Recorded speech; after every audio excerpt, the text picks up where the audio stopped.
और चलिए आगे बढ़ते हैं। उत्तरकाशी रेस्क्यू ऑपरेशन पर एक और बड़ी खबर इस वक्त मिल रही है। सुरंग के अंदर के एक्सक्लूसिव वीडियो सामने आया है। ऑपरेशन में आने वाली दिक्कत को दूर कर लिया गया है, ये बड़ा अपडेट मिल रहा है।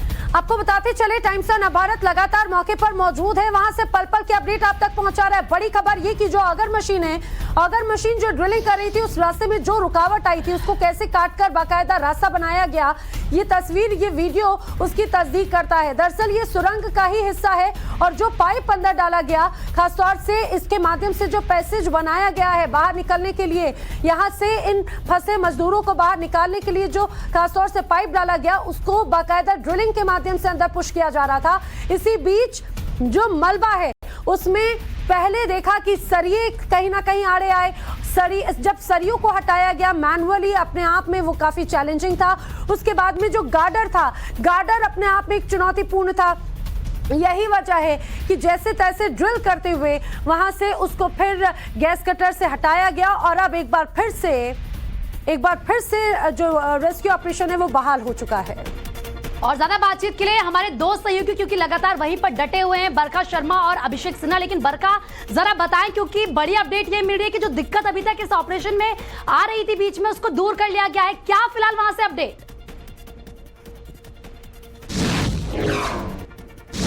फिलहाल की अपडेट की देखिए, अगर प्रीति हम बात करते हैं यहाँ पर, तो पहले ये बताया गया था 45 मीटर तक देखिए ड्रिल अभिषेक हुआ था। अभी जब ब्रीफिंग हुई तो ये बताया गया कि 1.1 मीटर और आगे बढ़ पाए थे, यानी कि हम ये मान लें कि 46.8 मीटर की ड्रिलिंग हो गई। मतलब जो ब्रीफिंग अभी यहाँ पर सामने आई है, जो यहाँ पर अवरोध उत्पन्न हो रहे थे उन पर पार पा ली गई है। क्या क्या काम तेजी से चल रहा है? देखिए, अभी थोड़ी सी देर पहले की एक और घटना है, तुरंत अभी एक और अवरोध आ गया है, जिसकी वजह से काफी दिक्कतों का सामना करना पड़ा है। लगातार इंजीनियर्स अंदर अभी पहुंचे। अभी V K Singh, general V K Singh भी अंदर अपने कुछ सहयोगियों के साथ पहुंचे हैं कि वजह क्योंकि लगातार इस तरह के ऑब्स्टिकल्स आना अपने आप में बेहद ज़्यादा दिक्कत परेशानी करने का सबब बन रहा है। वजह बता दूं, लगातार सरिये और मोटे मोटे बड़े बड़े गार्डर आने की वजह से लगातार जो दिक्कतें अवरोध हो रहा है। नहीं तो अभी तक जिन 41 मजदूर जो लगातार इंतज़ार कर रहे थे, अब तक वो बाहर आ जाते हैं बरखा। लेकिन अब फिर एक बार फिर एक बुरी खबर कहूँगा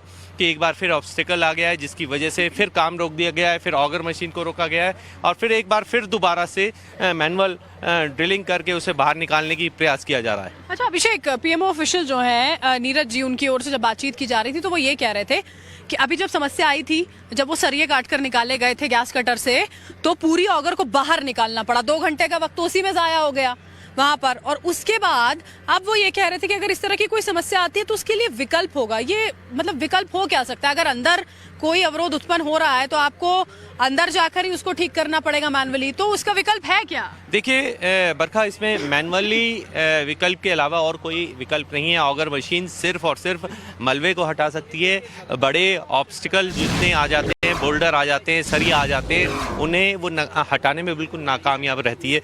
देखिए, जैसे सरिया आया उसमें गैस कटर का उपयोग किया गया और लगातार इस तरह के सरिया लगातार बढ़ रहे हैं। और देखिए अभी जो आया, अभी कुछ देर पहले की बात है, जब हमने ये बताया था कि मशीन दोबारा से, ऑगर मशीन दोबारा से काम कर रही है, उसके कुछ ही देर बाद यानी 30 मिनट बाद उसके फिर एक और ऑब्स्टिकल आ गया, जिसके बाद क्या होता है, फिर मशीन रुक गई ऑगर। अब जैसे जैसे शाम बढ़ रही है और जैसे जैसे इंतज़ार बढ़ रहा है, देखिए लोगों को बहुत इंतज़ार है। मैं कमलकांत जी आपको दिखाना चाहेंगे। कमलकांत जी दिखाइए, देखिए लोगों को बहुत ज़्यादा इंतज़ार है। आइए इन्हीं से बात करते हैं। आप सबसे पहले बताइए, हेलो, आप बताइए क्या लग रहा है आपको? निकल जाएंगे सर, कल तक। कब तक? कल तक निकल जाएंगे। कल तक? काम कैसे चल रहा है? कैसे चल रहा है काम? कहाँ से चल रहा है अभी? जैसे उन लोग को जो समझ में आ रहा है काम कर रहे अपना। अच्छा, क्या कहना चाहेंगे हमारे मार्फत चैनल में? सर बहुत ज़्यादा तो कि जल्दी वो लोग निकल जाए, बस यही चाहेंगे और क्या। अच्छा, देखिए अब लगातार लोग जो यहाँ खड़े हैं वो कह रहे हैं कि जल्दी से जल्दी बाहर आ जाएं, उससे अच्छा कुछ नहीं होगा। अब इंतज़ार जो था ना वो बेहद ज़्यादा लंबा हो गया बरखा। जैसे कल रात को अनुमान था कि बहुत हद तक देर रात आ जाएंगे। सुबह का अनुमान था कि सुबह आ जाएंगे, लेकिन अब शाम होने के शाम ढल रही है और अब फिर एक बार इंतज़ार की घड़ियां फिर बढ़ रही हैं। अब अंदाज़ा ऐसा लगाया जा रहा है कि देर रात कहीं अगर सब कुछ ठीक रहता है तो देर रात, अन्यथा कल सुबह तक ऑपरेशन पूरा हो सकता है। अब ऑपरेशन और पूरा अभिषेक देखिए, आज का दिन भी देखिए काफी महत्वपूर्ण रहा इस लिहाज से, मुख्यमंत्री पहुंचे हैं, वीके सिंह तो अभी अंदर ही मौजूद हैं, डीजी जो हैं एनडीआरएफ के वो यहाँ पर थे, उन्होंने जी, बाकायदा बरखा। ये बताया था कि ये पूरी की पूरी जो रेस्क्यू ऑपरेशन का अंतिम चरण है वो कैसे आगे बढ़ाया और जाएगा वहाँ बरखा, पर। लेकिन ये अंतिम चरण जो है यही बार बार ऐसा लगता है कि जब परीक्षा का आखिरी समय आता है तो काफी और भी ज्यादा मुश्किल हो जाता है, और वही यहाँ पर नजर भी आता है। जैसे जैसे आप परिणाम के नजदीक पहुंचते हैं कई हर्डल सामने आ रहे हैं, लेकिन जल्दी सफलता मिलेगी ये दावा किया जा सकता है। फिलहाल बरखा और अभिषेक आपका शुक्रिया, लेकिन आपको जल्दी से हम ग्राफिक्स के जरिए समझाते हैं कि आखिर पाइप के जरिए कैसे रेस्क्यू ऑपरेशन को अंजाम दिया जा रहा है। हमारे साथी अनुराग आपको समझा रहे हैं मॉडर्न टेक्निक के जरिए ग्राफिक्स को बनाया ताकि आप वहां पर हो रहे रेस्क्यू ऑपरेशन को सरल शब्दों में तस्वीरों के जरिए समझ सकें।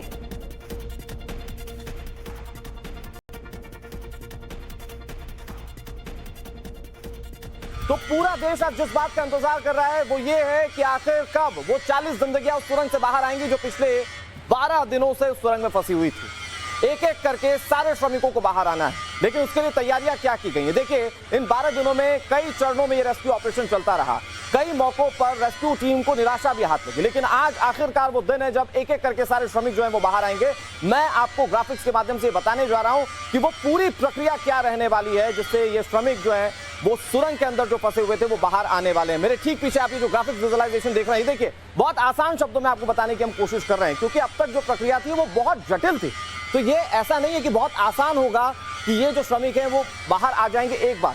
कैसे बाहर आने वाले मैं आपको ग्राफिक्स के जरिए बताने वाला हूं। देखिए शुरुआत कहां से हुई, ये सिलक्यारा टनल का वो हिस्सा देख रहे हैं आप जहां से ड्रिलिंग की गई, ये हॉरिजॉन्टल ड्रिलिंग, जिसके बाद लगातार वो जो मलबा गिरा हुआ था उसे काट कर एक रास्ता बनाया गया। रास्ते बनाने में जो सबसे बड़ी भूमिका थी वो इस पाइप की थी, जो आप मेरे पीछे देख रहे हैं, ये पाइप, ये रेस्क्यू पाइप आप जो ऊपर लिखा हुआ देख रहे हैं, ये रेस्क्यू पाइप जिसकी सबसे बड़ी भूमिका थी रास्ता बनाने में।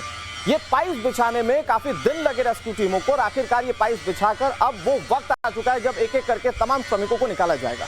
देखिए ये पाइप से रास्ता बना दिया गया, लेकिन वो ट्रैप जोन उस पर नजर डालिए, वहां पर सारी जो 41 जाने हैं वो फंसी हुई हैं, और ये जो जाने हैं एक एक करके बाहर आएंगे। अब मैं आपको बताता हूँ प्रक्रिया क्या रहने वाली है। देखिए ये जो पूरी टनल बनकर अगर तैयार हो चुकी है तो यहाँ से जो लोग हैं वो एक एक करके बाहर आने वाले हैं। सबसे पहले क्या होगा, जो रेस्क्यू टीम है वो खुद अंदर जाएगी, क्योंकि ये पाइप जो हैं ये साइज में 900 mm के हैं, फिर 800 mm के और 700 mm के, ये क्रमशः इस तरीके से लगाए गए।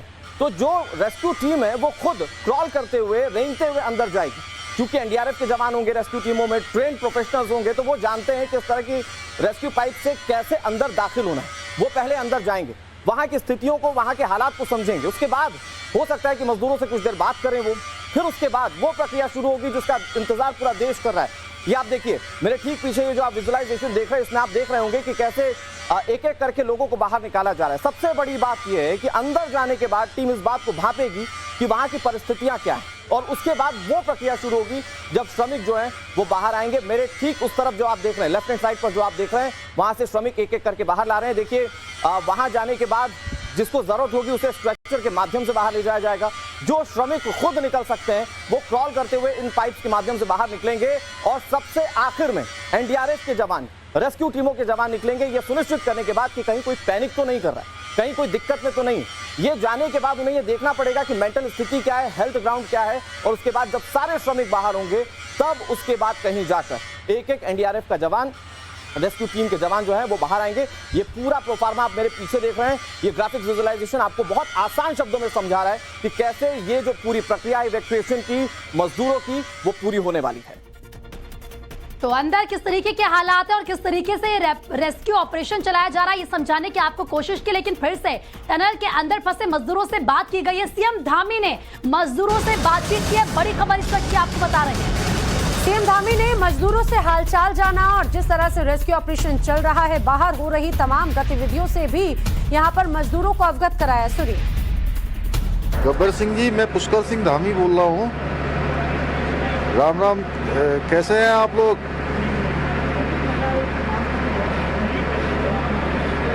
अच्छा, चलिए भाई, बहुत हम लोग बिल्कुल पास पहुँच गए हैं, और बड़ी आप लोगों की हिम्मत है, और बहुत ही आप लोगों के लिए सब लोग प्रार्थना कर रहे हैं यहाँ, और हम लोगों को उम्मीद भी है, मैं भी रात से आ गया हूँ, जनरल साहब भी आ गए हैं यहाँ पर, और प्रधानमंत्री जी रोज़ आप लोगों के बारे में रोज़ चिंता कर रहे हैं, रोज़ अपडेट लेते हैं मुझे सवेरे 7 बजे। आज भी अभी आया है, अभी बताया है, बिल्कुल 45 मीटर से आगे हम लोग आ गए हैं और मुश्किल से 10 मीटर और आना है। बीच बीच में क्या है कि सरिया वगैरह आ जा रही है ना ये, तो हाँ, तो आप लोगों को पता ही है, थोड़ा सा ये है कि हिम्मत बता के, और किसी सबकी तबीयत वगैरह अच्छी ठीक है ना वहाँ पर? चलिए, नहीं चिंता एक्चुअली में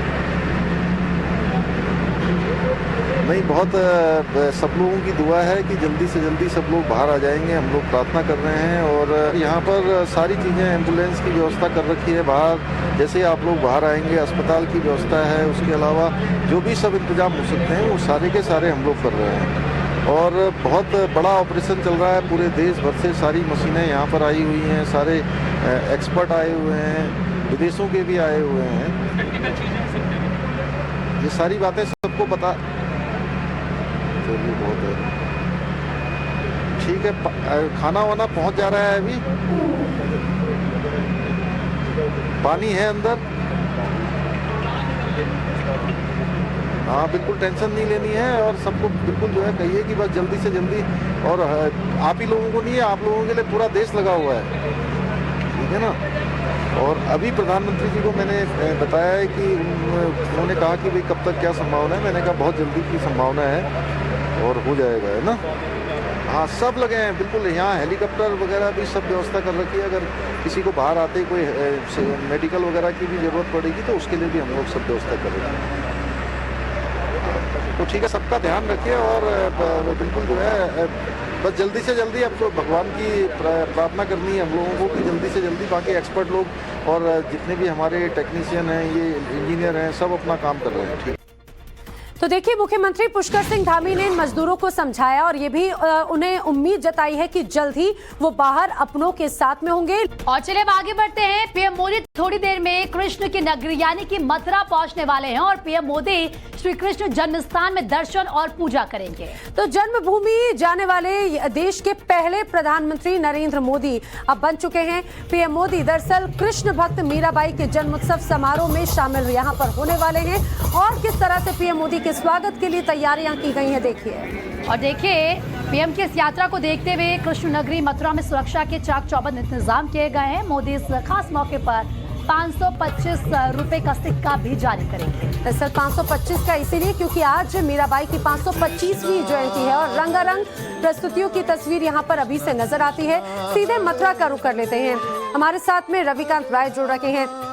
रविकांत, प्रधानमंत्री नरेंद्र मोदी अक्सर इसके पहले हमने देखा काशी हो या फिर अयोध्या वहां पर जाते रहे हैं, मथुरा वो यहां पर पहुंच रहे हैं और अपने आप में ये एक ऐतिहासिक पल होगा क्योंकि कहा जाता है कि ऐसा करने वाले वो पहले प्रधानमंत्री होंगे। किस तरह की तैयारियां हैं और उनके इस दौरे के मायने क्या हैं?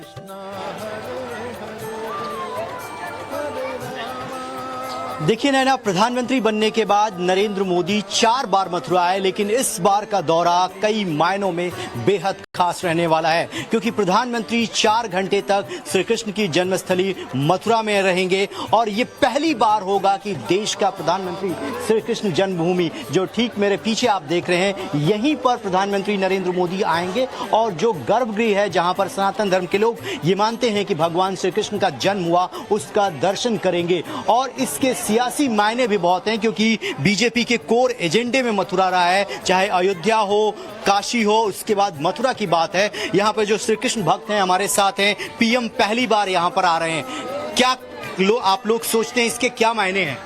बहुत अच्छे मायने हैं। कोई प्रधानमंत्री बनने के बाद पहली बार कृष्ण की जन्मभूमि में आ रहा है, बहुत अच्छी बात है ये। आप क्या कहेंगे बाबा? हम ये कहेंगे कि हमारा राम जन्म जैसे अयोध्या में जैसा हुआ है, पीएम ने किया है, ऐसा हमारे मथुरा में श्री कृष्ण की नगरी को करें और करके जाएंगे। वो हमें ये सब आपकी सबकी इच्छाएं हैं। आप लोग कहाँ से आए हैं? मथुरा से लोकल। पीएम आ रहे हैं आज, बहुत खुशी की बात है, पूरे ब्रज क्षेत्र में लहर है। जैसे अयोध्या नगरी को पीएम मोदी ने किया है, ऐसी ईदगाह को और थोड़ा सा वो। चलिए, यहाँ पर चूंकि पूरा जो कानूनी दावपेच है, मुकदमा चल रहा है कोर्ट में, लोगों की आस्थाएं हैं। ये जो कृष्ण भक्त हैं वो उम्मीद कर रहे हैं कि जिस तरीके से ये मामला बहुत लंबा चला है उसका भी कानूनी हल यानी कोर्ट के माध्यम से हल आना चाहिए, क्योंकि 3 स्थान हैं, काशी, अयोध्या और मथुरा नैना, जो बहुत मायने रखते हैं। और प्रधानमंत्री यहाँ पर अब से कुछ ही देर बाद आने वाले हैं और अंदर वो जाएंगे। लगभग 20 मिनट तक जन्मभूमि के अंदर प्रधानमंत्री रहने वाले हैं, यहाँ पर पूजा अर्चन करेंगे और उसके बाद यहाँ से निकलकर वो 4 किलोमीटर की दूरी पर जो ब्रज उत्सव का कार्यक्रम है वहां पर जाएंगे। और आज का दिन राजस्थान में चुनाव प्रचार खत्म हो रहा है और मीराबाई की 525वीं जन्म जयंती है और मीराबाई का संबंध जो है राजस्थान के राजघराने से। मथुरा वासियों के लिए रविकांत बेहद ही खास है। बहुत बहुत शुक्रिया तमाम जानकारी देने के लिए।